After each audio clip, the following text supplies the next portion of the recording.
Hello and welcome to Why Wasn't It Better? I'm your host, Patrick Darms. And I'm your co-host, Anton Paras. And today we're talking about the newest Pixar film, Frozen Pizza.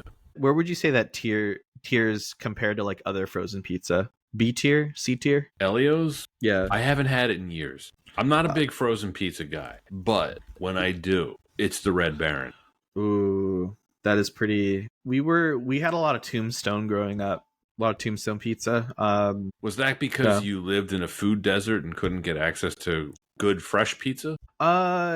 No, but let's just applaud that it was one step away from like grabbing the Totino's pizza. The pizza rolls? No, there's like frozen pizzas. I didn't even know that. Yeah, and it doesn't taste like pizza. It tastes okay. Like it tastes fine, like as a frozen food, but it's very far from pizza. See, I grew up in New Jersey, and frozen pizza wasn't really thought of Why that need highly. it? Why need it? Right? You don't, because you have the best pizza around. Just drive 10 minutes, you can get some good pizza. I'm glad you acknowledged that. Of course, it's the East. Like being where that vicinity, like you're hard pressed to not find good pizza. You know, it's true. I take it for granted now because I live in North Carolina and the pizza down here is fairly horrible. There are some good ones. It took me about 3 years to find quality pizza after moving here. And let me tell you, it's a long 3 years. It's a tough situation when you don't have especially like a food that you really, really enjoyed by you. But hey, at least you got DiGiorno. It's basically the same thing, right? I suppose so, if we want to be fatalistic about it. No, the film that we're actually talking about today is Elio. And yeah, I mean, the first thing I thought of when I heard that was going to be the next Pixar film was they're making a movie about frozen pizza, which, of course, is not at all what this film is about. We'll get into what this film is about in a second. As always, we want to thank everyone for listening. If you're new to the podcast, follow, subscribe. We encourage you to comment on YouTube and Spotify. You can follow us on all the major social media platforms, Instagram, X, and best of all, Letterboxd. And Anton, I've recently made some updates to our Letterboxd. I've expanded on some of the lists, the master list, films that we've covered. I've broken it out into seasons where our listeners, if they're following us on Letterboxd, they can look at really everything and break it down. And we're open to suggestions on there. Links to all of those are in the description of this episode and all the rest of them. You can also become a patron if you want to support us directly. That's patreon.com/WWIB podcast. You can support the show. You can get access to episodes a full week early and ad-free. And we also do bonus content that is exclusive to the Patreon. Nice. So when it comes to Letterboxd, have you seen the lists of famous people that have accounts, or have you seen any famous people's reviews? I've seen some that I don't know if they're real or not. Yeah, I think it's pretty hilarious. Martin Scorsese has an account. I've never seen his list. He seems a little old to be messing around on Letterboxd, but I'm sure like Quentin Tarantino has one in secret. Martin Scorsese is continuously like clicking on film titles and trying to say play film, and just each one just has play film in the comments. That's not cinema. Yeah, Stavros Halkias has one. Is it really him?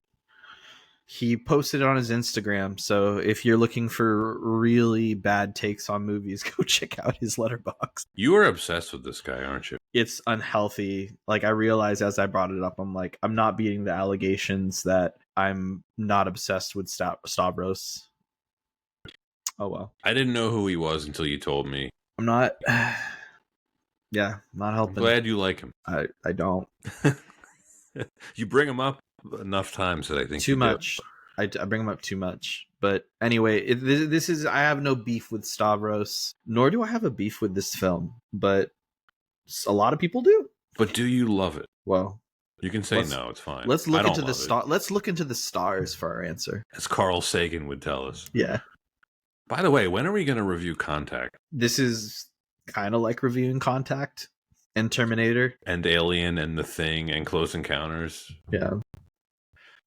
So it occurred to me, if we wait another 2 years, we can do the 30th anniversary of Contact. So everyone write that down and remember that. Oh man, or we could just record it now and release it in 2 years. That would be either incredibly innovative on our part or stupid. It's like, we recorded this 2 years ago.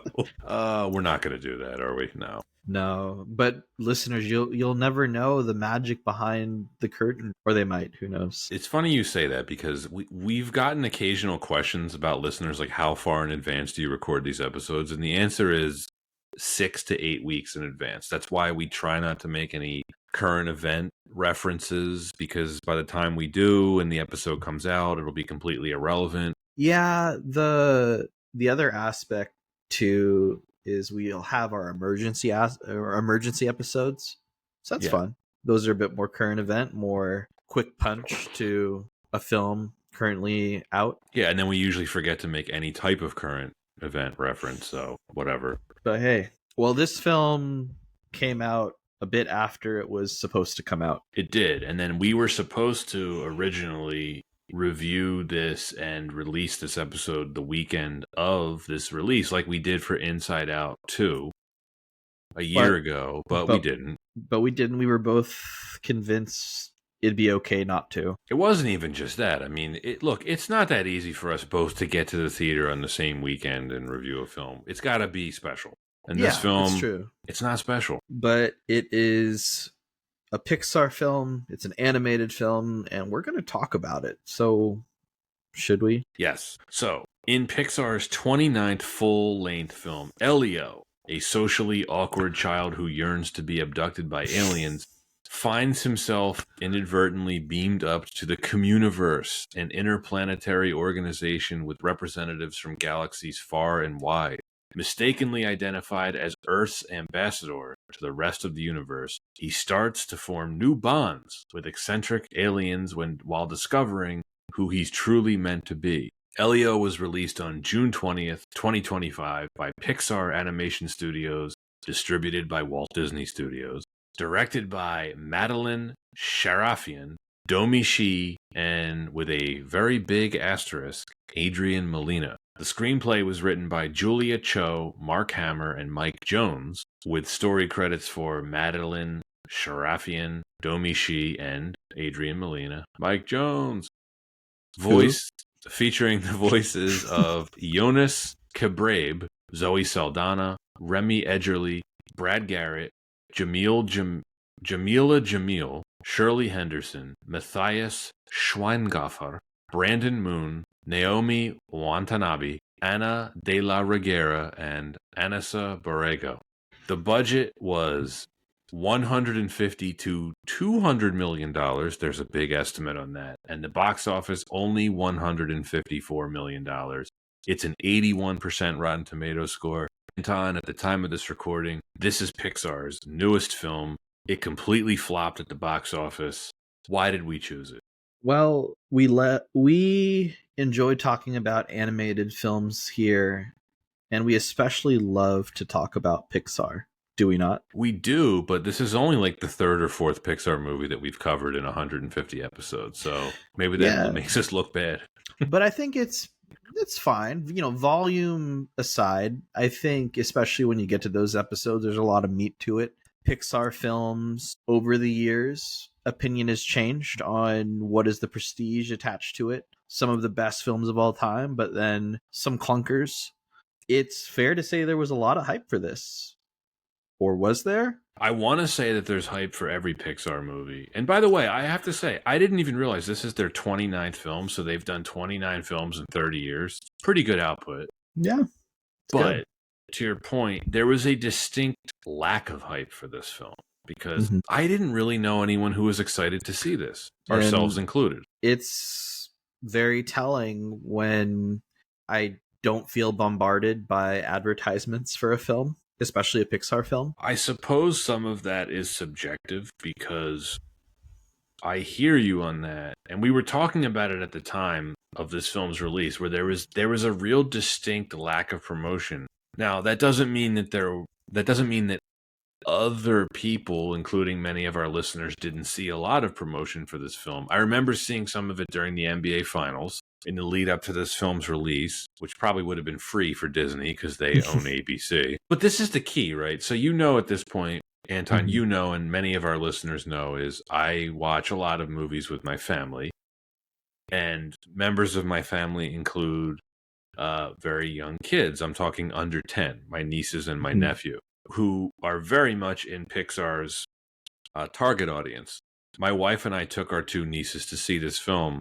We almost had to drag them to see this. They weren't interested in seeing this, which is kind of astounding. Yeah, I think it's interesting that even at a young age, there's just a lack of excitement to go. Now, I would argue some of that is unfamiliarity. It's an original film, so there's no excitement of ka-chow to continue the ka-chow energy. It's just Elio, and we made the joke earlier around frozen pizza, but there's not much to stand by, and especially when the teaser trailers and trailers don't give as much as well into what exactly people are getting into. Well, I'm glad you pointed that out. The frozen pizza jokes aside, this is a terrible title for a film. Yeah. What do you know about the film? Not think about much. Monsters Inc., Finding Nemo, Ratatouille. I guess WALL-E would be a similar one to this, right? Yeah, I mean, I think name aside, it's all about how does it tie together. Arguably, if a film's called Lilo and Stitch, I'm like, I don't really know what I'm getting into. It's only after I see it do I get attached to those names, and do I have an association of like, oh yeah, there's a fun film behind that, and that's the main characters. But like, what if this film had been called Abducted? Or what if it had been for a kids' Not film? A great title. I was going to say for a kids' film, I don't think it should be called that. No, but no, it shouldn't. There's a lot more typical names that it could have also been named that I think it's just cliche at this point, whether it's Among the Stars or Contact, like Something Up Above, or like Journey into the Universe. Like, these are all very, like, we know the theme, but something like Elio, I could see marketing wise you want to choose something that sticks, but I don't know. I think it's the execution that has made the staying power of the title very flat. For film buffs like us too, there was also some red flags associated with this film's production history. We know this is a bit of an odd duck for Pixar because they had to fire the director, the original director, Adrian Molina, pretty early in production. Usually not a good sign. And this has been no thanks to the global pandemic, a pretty strange decade so far for Pixar. They got off to kind of an awkward start, as did many studios, right? So this isn't a Pixar exclusive thing, but you had Onward, Soul, Luca, Turning Red, Lightyear. None of them really made money, right? Now, again, that's because of the pandemic. They didn't all get theater releases, so you kind of give that a little bit of a pass. Elemental did pretty good. They had a major rebound with Inside Out 2, which is, the highest grossing animated film of all time. That was last year. And then we have this film, which, unfortunately is going to lose the studio hundreds of millions, it seems like, if you factor in the marketing. But people are stoked to have it on Disney Plus. As of this recording, it's the #1 streaming film on Disney Plus. I have to say, I hope it does well. I really hope it gets a better reputation, because this, I'll say it right now, this film did not deserve to bomb. No, and whatever people's perceptions are of any production that they saw beforehand or expectations of what the film was going to be, like, I don't think it deserved any vitriol. I think we probably share a very similar perspective on what Elio actually is. And just to reiterate, as far as bombs go, this is the biggest box office bomb in the history of Pixar. It really is a shame. It's no kidding. So let's get into the production history of this. This was announced at the D23 Expo in 2022. Adrian Molina was going to direct.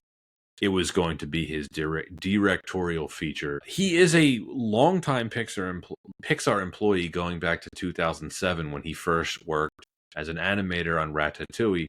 He worked his way up the ranks. He got his first big assignment as a screenwriter on Coco, which that's a masterpiece. That's one of the best Pixar movies. It was conceived by him as, quote, a personal coming-of-age story about youthful alienation, end quote.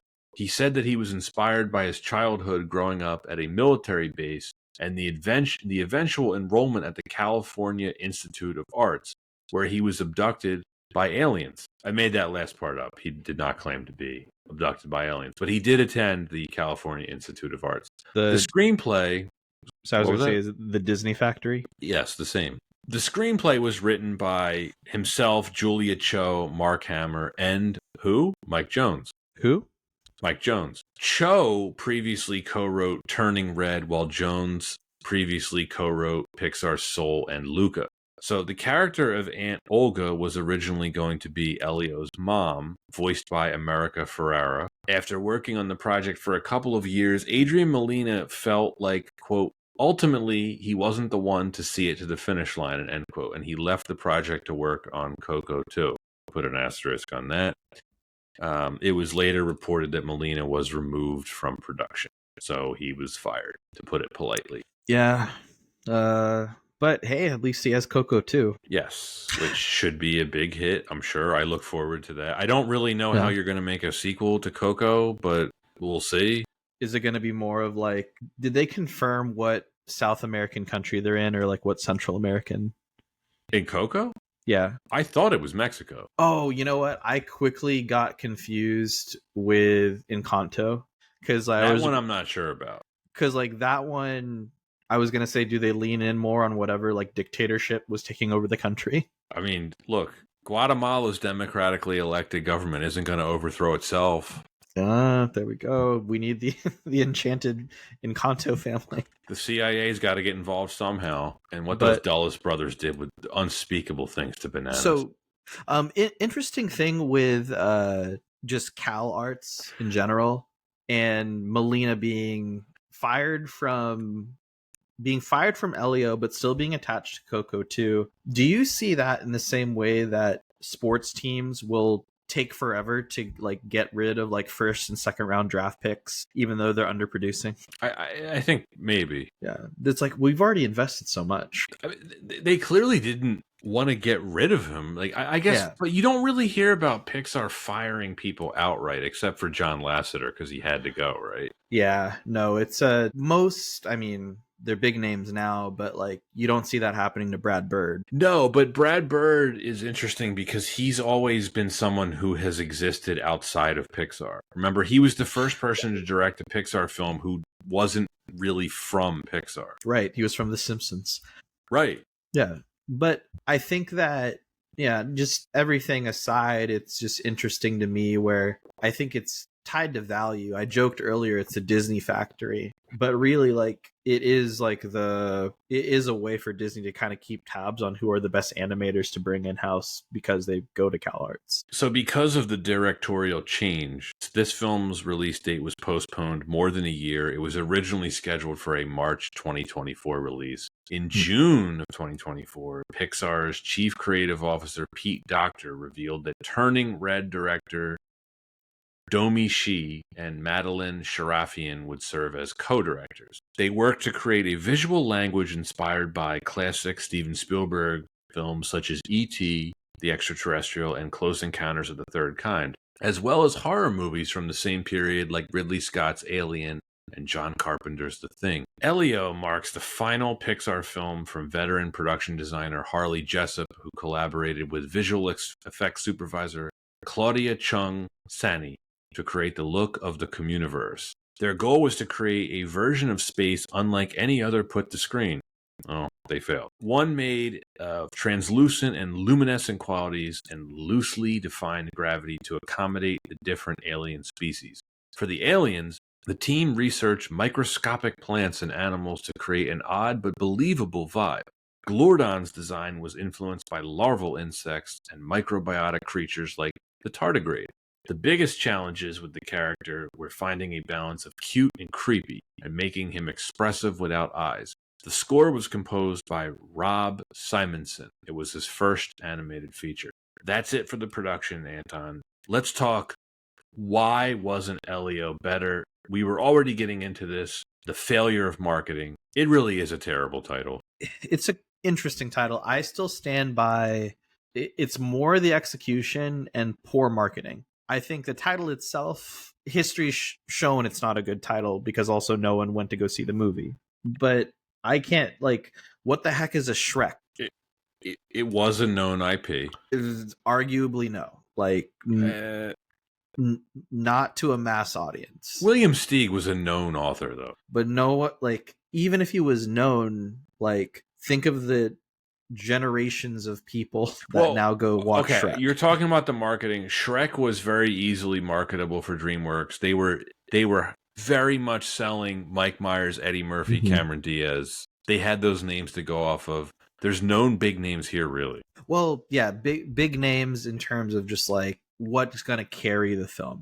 The largest carry for the film is Pixar and the goodwill of being Pixar. But unlike something, say, Coco, right? Coco has a similar title issue, right? Where you're like, well, what's Coco about? But if you remember, they heavily marketed that towards Latin Americans. The production delay didn't help either. When you hear like, well, it got pushed back more than a year. Also, the director got fired and had to be replaced.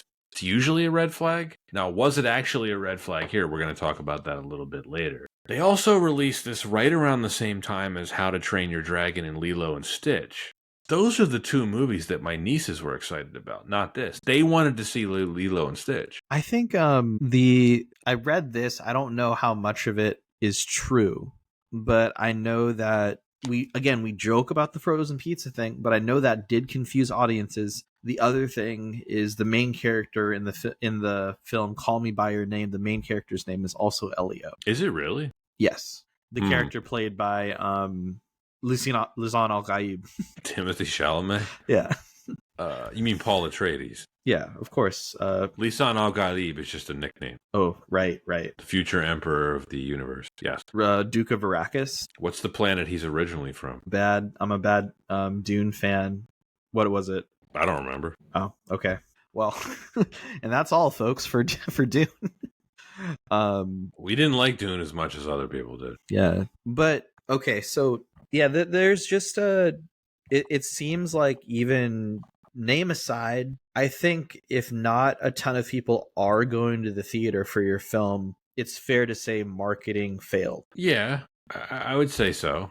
Anecdotally, like, no one I knew actively went out to go see this in theaters. Besides me. Because they weren't interested, or they just didn't know what it was about. The next reason, which is feeding into what we're talking about, the different directors. I have to say, though, so normally this is a red flag when the director gets fired and replaced. I think it's a little unfair. I really liked him in Spider-Man 2. More of a Shakespearean actor. He was insane as that drug dealer in Boogie Nights. Oh, but absolutely knows how to jump from genre to genre. He's actually, did you know he's currently managing a Premier League club, Bournemouth? Yeah, dude's versatile. Yeah, very versatile, and also very willing to just make an appearance or like enter a role for the paycheck. Hence, he was in one of the Disney Channel Spider-Man movies. I'm so glad that you refer to them as those now that I pointed it out to you. I think it's a really funny like call out. You're welcome. Yeah, appreciate it. Proud of myself for that one. No, all joking aside, so Adrian Molina, he departed from this movie and he was replaced. And it's interesting because this film was his baby there. This is his passion project. This is the story that he developed. He was originally the sole director. It is funny how they say that he wasn't fired, but he was removed from production. He was going to be given a director credit. In the end, he did not. I put this as an asterisk, right, when we introed the film. Yeah. He's not credited at the end of the film. It's a weird turn of events, and especially everything around it fed into rumors that also influenced people not to go see this film. Yeah, it's a shame because, I mean, I'll say it now and I'm going to repeat it later. If I hadn't known that about the film, I would have never known that there are different directors. Yeah, no, I never would have known. Or it's one. Do you think it's one of those areas where if people knew less about the production or didn't know a bit of the gossip beforehand, maybe the film had an even better chance? No, because Yeah. I don't think they would have solved the marketing issue. There were no big names attached to this film. True. I mean, Not voice like actors. It yeah. wasn't obviously it wasn't a sequel, but pretty unimpressive voice cast. There's no one. There's no name to lean on. It's Yeah, it's the way it was built, right? Is a lot of the major characters are kids, and so no major voice actors, like no major voice actor adults to really carry some of the cast. back to the Melina thing. Look, it's worth pointing out too. This movie came out only a few months ago, so there, as more time goes by, it's possible that more information may come out. In an interview with The Wrap, Pete Docter, the closest reason that he gave was that the main character, Elio himself, was difficult to crack. He said, quote, I think Sharafian and she made some major discoveries on him that really helped the audience to connect and to move forward with the character into the second act, which of course is where all the meat happens, end quote. And then Cartoon Brew, which is a website, reported it like this, quote, some knowledgeable observers, however, have pointed to another Time magazine interview with Pete Docter and suggested that Docter gave a more clear reason for Melina's departure in that discussion, although he never directly mentioned the director by film or name. The specific part of that interview which may be relevant to the situation is the following comment from Docter. So this is a quote within a quote. What I've found is sometimes if you're not telling a personal story, you'll be like, oh no, that's not the way the story goes because my story is this. But we're not telling my story. We're telling a story that needs to work for a fictional character that we're creating. So there's sometimes a reluctance to let go or let the movie shape itself the way it needs to, end quote. And they just let that go out publicly. This isn't a Time magazine interview. It really Yeah, is like interesting. it's is it in Disney's best interest? I don't think so. It's really not. Like I wouldn't want this dirty laundry to air out. I really do find it interesting that they didn't just fire him. They reassigned him to a different movie. So it's like, what? There has to be more to the story, right? Well, upon more speculation, yes, there is a bit more, isn't there? There is. Doctor and the other studio brass, they didn't like what he was doing. I think it is clear why he wasn't fired. Because according to Yes. Ryan Gajewski of The Hollywood Reporter, he writes, quote, Elio was originally portrayed as a queer-coded character reflecting original director Adrian Molina's identity as an openly gay filmmaker. Other sources say that Molina did not intend the film to be a coming-out story as the character is supposed to be 11. But either way, this characterization gradually faded away throughout the production process as Elio became more masculine following feedback from leadership. Gone were not only such direct examples of his passion for environmentalism and fashion, but also a scene in Elio's bedroom with pictures suggesting a male crush, end quote. And here's the other, kind of the smoking gun of this. This is a quote from the same article in The Hollywood Reporter about an early test screening, quote, although viewers expressed how much they enjoyed the movie, they were also asked how many of them would pay, or how many of them would see it in a theater, and not a single hand was raised, according to a source with knowledge of the event. This sounded alarm bells for studio brass. It was around the same time that Molina screened his latest cut of the film to Pixar leadership. There are differing accounts of the exact feedback that the director received from Pixar boss Pete Docter when the lights went up, with rumors circulating in some of the studio circles that Molina was hurt by the conversation. The part that is clear is that Molina exited the project soon after, end quote. There may be more information that comes out about this in the coming months or years, but I think the studio heads looked at what Molina was doing with the film and decided that mainstream audiences did not want to see this in a children's film.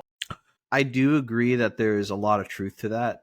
I also think that perceptions of public outcry was also very clear when we look at how people responded to other like the way other things were portrayed in previous Pixar films, like one queer couple in Lightyear, and that also drew a lot of outcry. Right. So there's a bit more playing it safe when it came to Elemental, but then even in Inside Out 2, it had its own criticisms, which you and I thought was like very negligible. Much Ado About Nothing. Yeah. I think But same thing in Lightyear too. yeah, It's like it's yeah. no big. It's But ridiculous. I think like that's where there's so much wrong with airing dirty laundry like this so early on, because people found out much earlier than the film actually being released what to quote unquote be concerned about, or what they would not quote unquote want to not have in their film. And just that kind of word of mouth, just knowing how people can spin it, suddenly there's a misconception among parents that this film's about gay aliens, which I can tell you right now that's not what the film's about. But I'm No, sure there's no. a lot of people out there that still think like that's what is a big part of the film. Like I bet you 100%. I had a couple family members send me articles related to this film about what they thought the film was about, and they're like, "Can you believe that Disney and Pixar would make this?" And they didn't see the film. The Yeah. articles were completely wrong. The finished film doesn't have any of this stuff in it. Oh. Now, I mean, I think we can agree on one thing is like very, very clear. This being delayed by more than a year really screwed it. 100%. Like, which is why when I think about how early there was such bad dirty laundry just being aired on the press junket, it's just not doing any favors for the film. Already there's so much ambiguity with what's this film about? What the heck's this title? And then rumors get spewed into random articles that get shared on Facebook. I'll say that. Yes, shared on Facebook is a good way to put it. America Ferrara ended up leaving the film over Melina's departure, and they changed her character from the mom to the aunt. She was replaced by Zoe Saldana. Look, I like Zoe Saldana. I wouldn't call her a box office draw for a voice role in an animated film. Yeah, I like America Ferrera too. She's fine, but again, like, is she drawing in the kids for the next Pixar movie because she's a supporting character's voice? No, you get the guy that played the Frankenstein monster, and he's carrying it as Zordon. Brad Garrett. Hey Ray, what you doing there, Raymond? I do like the part in the film when he's like, I had more to say, but okay, I guess I'll stop. Yeah. Did you watch the teaser trailer for this? I did. Straight up scenes that just weren't in the movie. It's a totally different film, looks like. They changed a lot. I think the characterization of Elio felt different. Like what kind of character he is felt really different. I highly encourage our listeners to watch the teaser trailer for this before they watch the finished film, because you're right. In the teaser trailer, he looks like a very reluctant abductee. Yep. It's not much to say about what kind of situation he's going into. You really don't get a lot of insight. Like, there's nothing that really hints that it's a bit more of a sympathetic character. Grigon, who ended up being the main villain in this film, or the antagonist, I should say, right? He was originally part of the Communiverse in the teaser trailer, possibly not the main villain. This is why I'm very curious over the years how much more information will come out about the original script, because it's only been a few months. It seems like the plot was going to be quite different, just based on comparing the teaser trailer to what we get in the finished film. I'd say that, is it more so about the plot, or at least characterization is different? It probably is still kind of the same plot. Boy wants to go to space, boy gets abducted, and then he goes home. I read on a Twitter post that the original plot was going to involve Elio being obsessed with recycling trash. He doesn't want to be abducted, and that his clone was going to be the villain of the film. But I don't. Well, we'll see if that gets confirmed. I just don't know. That's a really funny thing. I read the same thing, and that's also tied to a lot of that's also tied to a lot of the reports that I think have spun up a lot of concern over the original characterization, or what the film actually isn't. I'm just blown away that they actually wanted him to be a person who recycles. Hey, who does that anymore? That's why they had to get him off the planet. Yeah. It's ridiculous. He's kind of like, I was imagining, like, you know how Jeff Goldblum in Independence Day is like obsessed with recycling? Yeah. I think pretty clear where they got the influence from. I don't, if I had to guess, like maybe like an added bit that with a new version of the film, I'm just gonna go ahead and guess that maybe it wasn't as clone heavy. Unless the clone was actually the villain, and then maybe it was more clone heavy. Who knows? Ooh, Let's talk either about way, everything else. Let's yeah, talk either about way, everything there's else. there's a lot to talk about here still. I was getting into this earlier. Okay, they got rid of Molina. They hired two very qualified individuals to direct this film. I Yeah. don't think this film suffered for it. Like if I didn't know that the director was replaced before I watched this, I would have never known. I think they did a good job with this. I really do. Yeah, I mean, as much as we've talked about the controversies, like I'd say it's a pretty tight film. It is. I thought it was pretty well paced. Getting into the plot of it all, I liked how it started. I loved the use of Voyager's golden record as like the focal point Yeah. to convey space travel. And yeah, I'm talking about V'ger. Yep. No kidding. V'ger from Star Trek, the motion picture. It's if there was a moment in the film that made me feel good about this being a Pixar film, it was the opening. I think it captures the it captures the emotion and Pixar's ability to wrench my heart and pull at my heartstrings like I wouldn't expect. It reminded me a lot of the opening to Up. Maybe not as intense, but also still very intense. Definitely not as intense as that emotionally.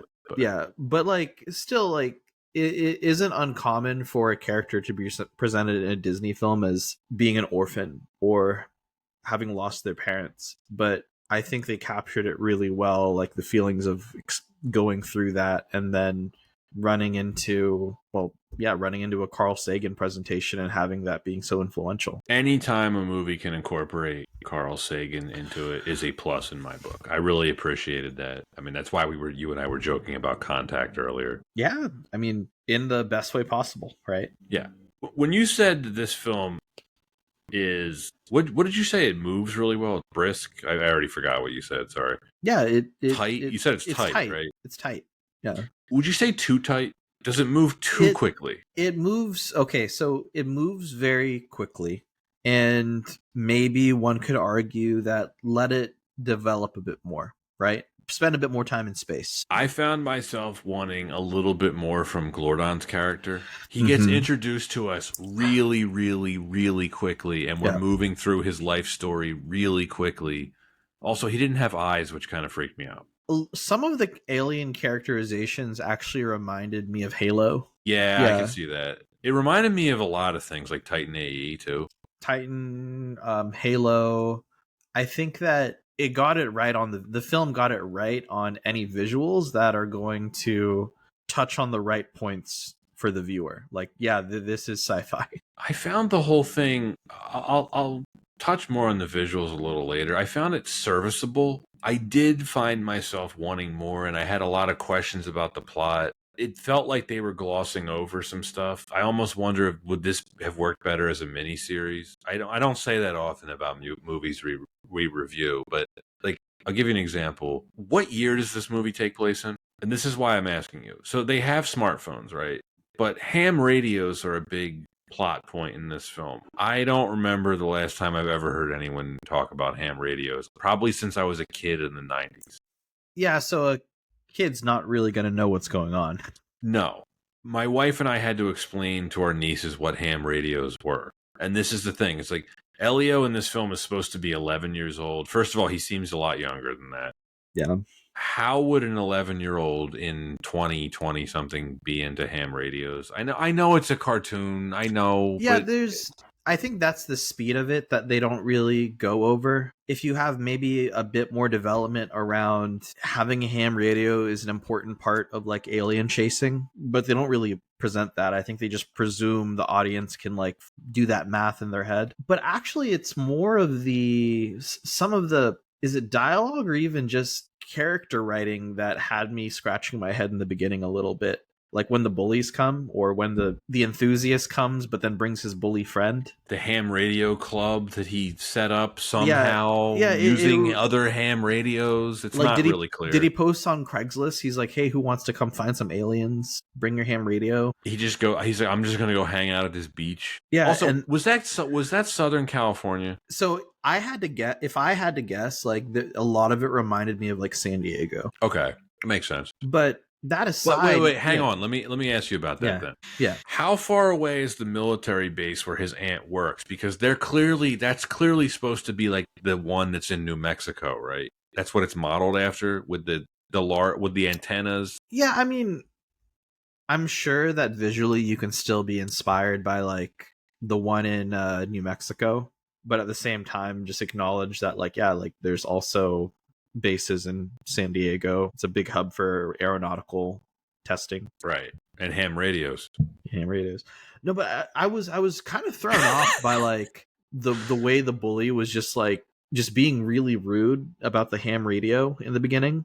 That whole summer camp bully thing was, I think, the weakest part of the it, film for it me. it made zero sense because the guy that came wanted to go there, was interested in ham radios and wanted to, but brought his friend who acted like I don't think any human being would act in that situation. Hey, I brought my friend Biff. Hey, what's that? What's going on here? Let me touch your And radio. then Elio's a dick to them both. He's like, okay, Yeah. you can go. Yeah, and like, you know what? That maybe I can understand more because he's antisocial. He's doesn't feel like he belongs. That makes sense for his character. Okay, if the point is to just to show how antisocial he is, sure. But wouldn't it make more sense if like they both are trying to treat him nicely and he just constantly pushes them away? Why does one of them have to like almost hit his eye out? That whole sequence of just him going to summer camp and then putting the masks on to scare him, I thought it was really stupid. It was Okay, this is an animated film, but I would bet in the coming years when we find out more about how much of this movie was remade, that whole sequence screamed like a reshoot to me.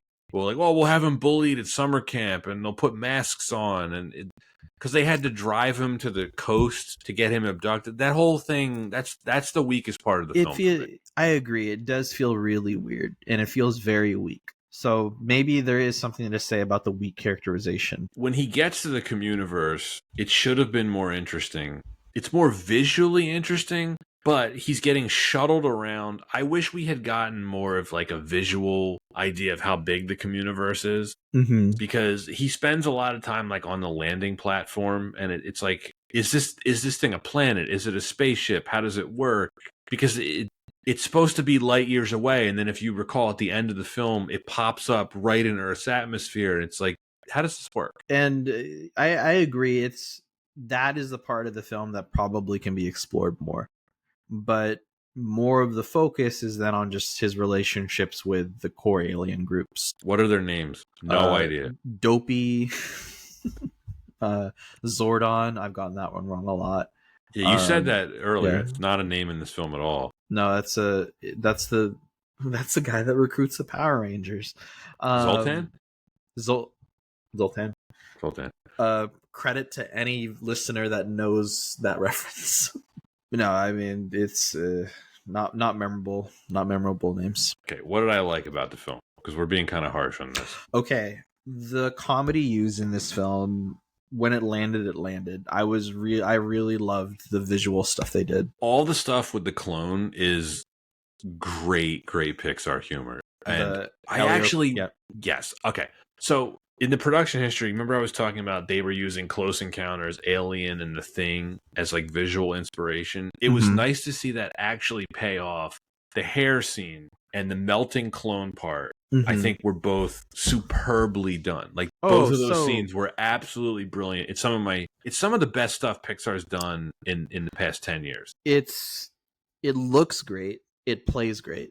It's just so well done and genuinely creepy, but perfectly creepy for a kid's movie. Because then it has there's the right pacing of it that like it ends up being okay for if you're a kid watching it, like, oh, okay, we're okay here. We're fine. Right. It wasn't too scary. Like our nieces in the theater were like really unsure what was going to happen, but then they laughed at just the right moment. Exactly. So when the melting clone is giving the thumbs up, very Terminator. It's so great. It's perfect. The one for me is like the jump scare where the aunt goes into his room and lifts the eye patch, and you don't see his eye, and that's like the reveal, like that's a clone, and like it's just so tense. But like he opens his eye, grabs her arm, and you, if this was a real horror movie, like okay, the jump scare is occurring, but you immediately hear like the kid's voice, and it's like, hey, like we should talk, and like it completely diffuses the situation. It's very well done.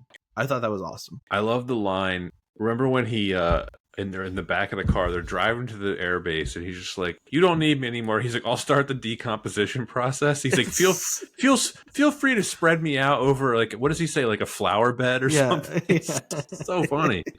Very well done stuff. And yeah, it's great. I think like those are the things that lean on there are homages to other previous films, sci-fi and otherwise, that do make this a very fun, unique film. Because even if there are a lot of elements that have been seen in other films, I think the Pixar take on it was really, really fun. And these are the parts of it that made it really fun. Yeah, there's some classic Pixar moments in this. I mean, I think so.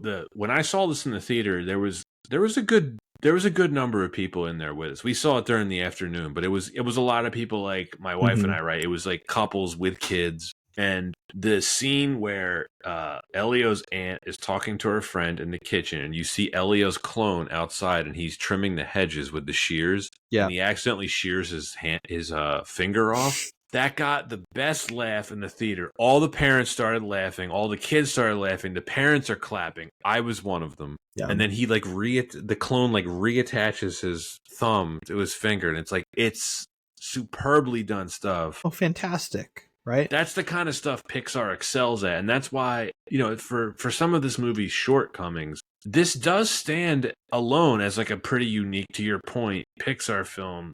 This is a unique offering in their lineup. And it's nice to get that.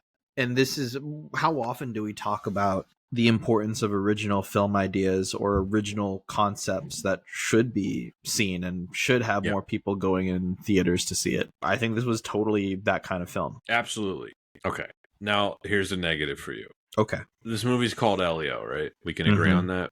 That is the title of the film? I will agree with you on that, yeah. Okay.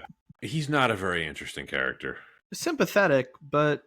Sympathetic, yes. You feel terribly for him. He's 11 years old. Again, he seems younger, but that could go into the whole antisocial thing. He has suffered a lot of trauma. His parents have both died. We don't really know how. I envisioned it as like the next Karate Kid, where they died in a car crash. They don't say that, though. But we have to assume it's some kind of tragedy, right? Right. I don't think him or his aunt are particularly interesting, though. I think personally, I found it more sympathetic, the situation as a whole, because as a human being, like we can empathize in that situation. Like someone's lost their parents. That's horrible, right? And then I think they convey it and display it in a really effective way. But it's the characterization of those characters that maybe doesn't seem as fleshed out. I don't know. Like I think of other characters in previous films that you can see the wear and tear of life on them, whether you're Carl from Up. Great example. Or even here's a different inverted version of it. Buddy from The Incredibles, how he turns into Syndrome. Yep. That's a great example. But it all takes the right it takes the right characterization and dialogue. Proper storytelling, which Pixar knows storytelling. Maybe this is a symptom of you get different directors coming in and messing with the end product. I would say, like, just like any film where you have a director with a strong vision, I do think a strong vision is important to execute on like a genuine product. And so because this was a bit more stripped around, we do have an amalgam of different visions here. Yeah, that's part of it, right? Because like you're right, he's sympathetic, but he's annoying.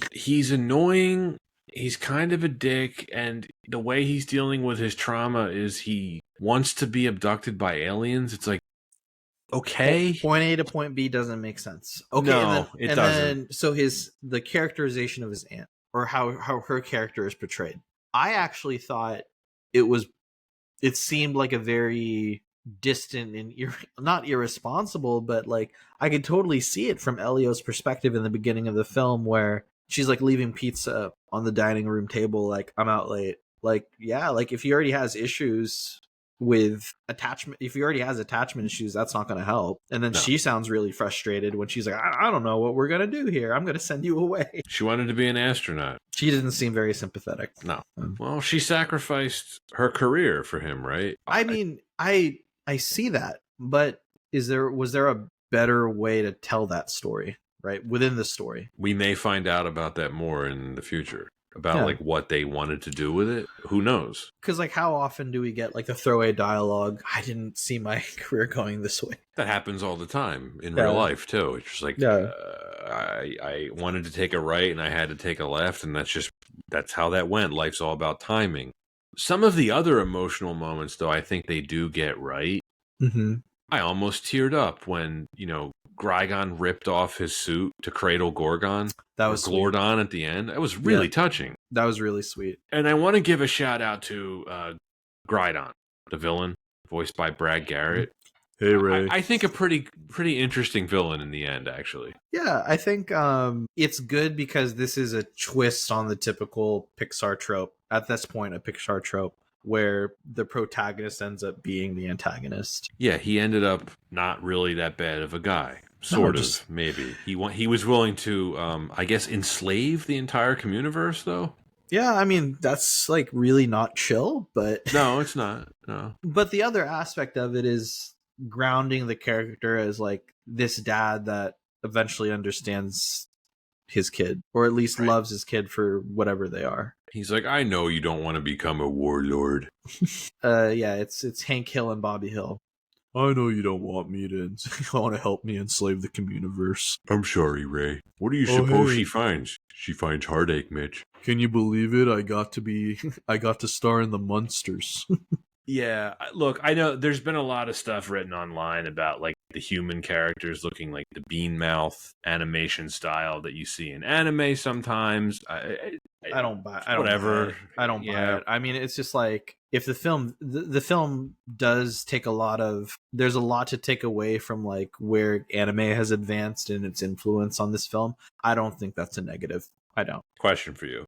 Mm-hmm. How many of the aliens were recycled characters from Monsters, Inc.? Well, it's funny that you mentioned that. I think that one of the things that people love to speculate on is how every Pixar film connects into some larger Pixar universe. And there's already a lot of speculation on these different aliens and other properties they've been in. I didn't look to see if it was confirmed if any have been spotted in Monsters, Inc., but I wouldn't be shocked. I said Titan AE earlier, yeah. I think. Yeah. So I noticed some similarities there with some of the aliens. But here's a deep cut for you.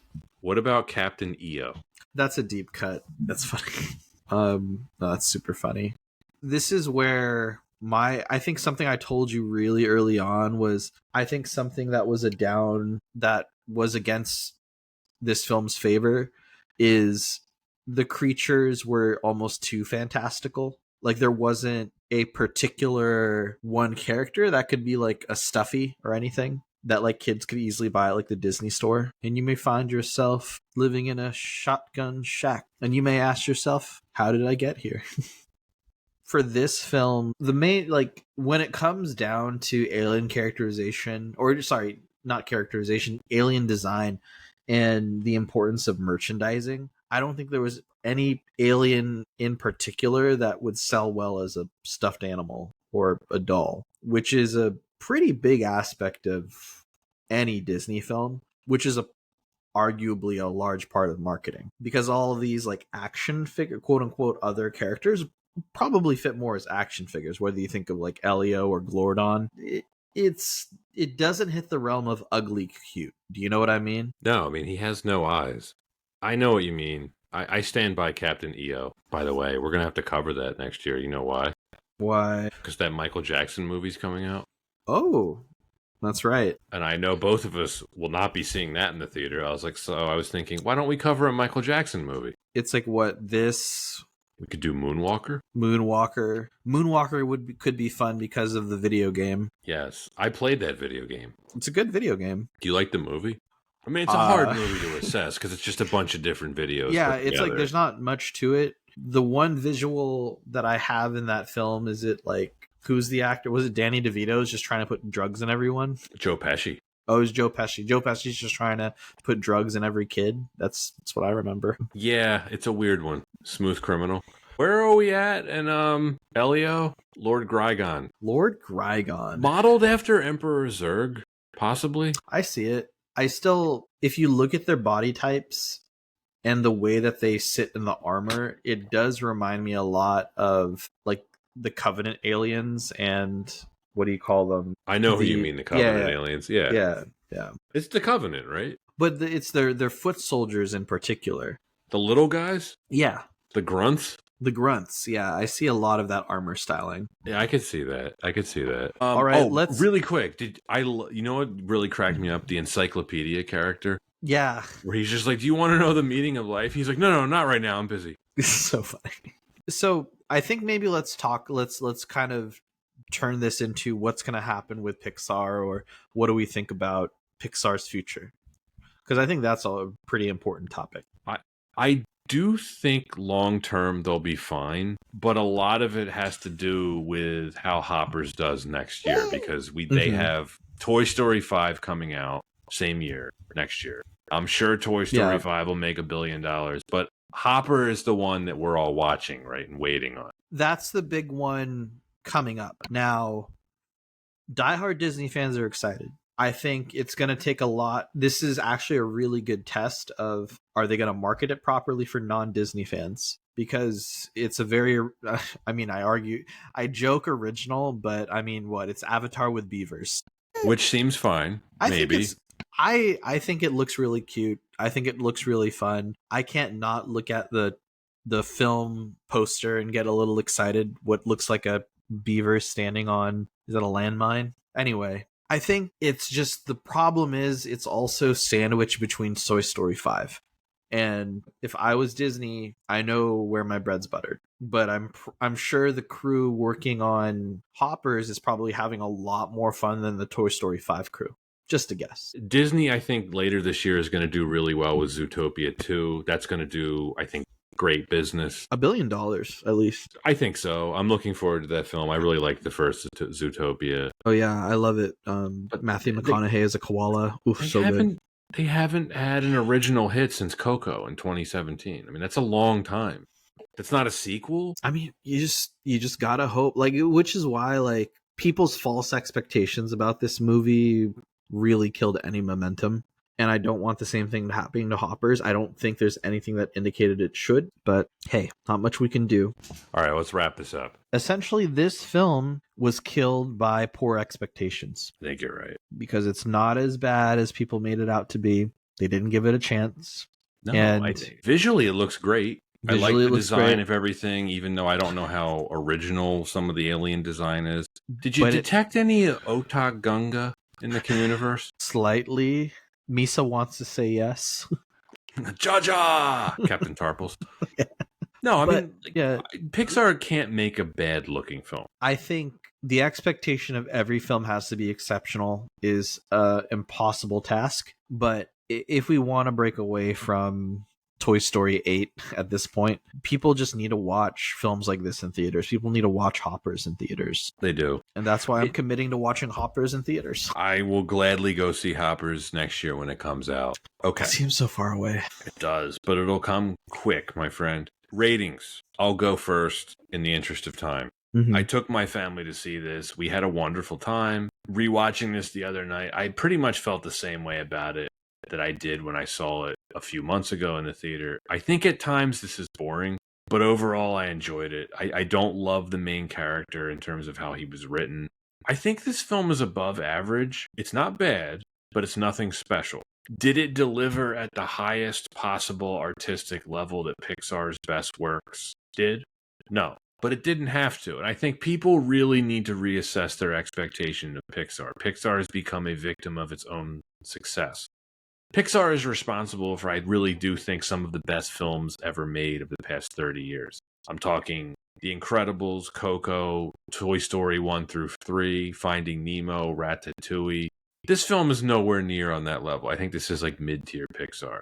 But I don't need every Pixar film to be on that level. I just want it to be entertaining. And I think for the most part, Elio succeeded. It was funny. It was touching. It was nice to look at. It more or less held my attention for 90 minutes, minus, a couple of boring moments. It's a solid entry from Pixar. I do recommend people see it on Disney Plus. It did not deserve to bomb. That being said, I'm going to give this a C plus. I want to point out again, at the time of this recording, this is the #1 streaming film on Disney Plus. So if there was ever curiosity of folks during its film release, it's clear today that people were curious about it. And for streaming, it just was less enough of a hurdle to go see it. And people saw exactly what we saw. That this was a pretty good film. That this film had a lot of really enjoyable moments. It paid the right homages that tickle our hearts in the fun way. While not perfect, I do think that it is a good film. It fits on its own. It is an pretty original idea. Looking at what Pixar has lined up after it, I'm more excited for a film like this than I am like Toy Story 5. If I see the trailer for this, 100%. I'd rather see something like this. I'd rather see Hoppers than go see a Toy Story 5. Even though I know Toy Story 5 is going to do great at the box office, which is it's just sad. It's a travesty. Anyway, everything to say, go watch this film. Very, very, very, very watchable. I think totally rewatchable. Very fun to see with a family.